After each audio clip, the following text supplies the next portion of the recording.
कार्यवाहक अध्यक्ष मोहम्मद दिन अलीजी, मुस्लिम आयोगका सदस्यज्यूहरू, यहाँ उपस्थित माननीय सांसदज्यूहरू, मुस्लिम समुदायका अग्रज अगुवा लगायत सम्पूर्णमा अस्सलामु अलैकुम वरहमतुल्लाहि वबरकातुहू। सर्वप्रथम मलाई यहाँ निमन्त्रण गरी सम्मान गर्नु भएकोमा मुस्लिम आयोगप्रति हार्दिक कृतज्ञता व्यक्त गर्न चाहन्छु। नेपाल विविधताले भरिएको देश हो।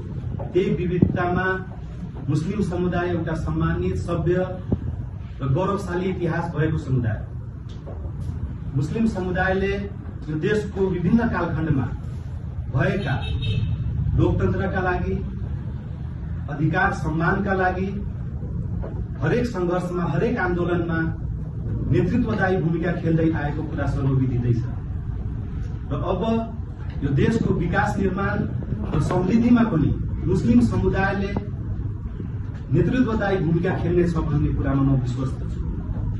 अब हाम्रो मुस्लिम समुदायको उत्थानको लागि हाम्रो उपस्थिति सांसदमा छ, तर धेरै राज्यका निकायहरूमा हाम्रो उपस्थिति न्यून छ, ब्युरोक्रेसीमा हाम्रो उपस्थिति न्यून छ। त्यस्तै सुरक्षा निकायहरूमा, नेपाली सेनामा, नेपाल प्रहरी, सशस्त्र प्रहरीमा हाम्रो उपस्थिति न्यून छ, जुडिसियरी सिस्टममा हाम्रो उपस्थिति न्यून छ।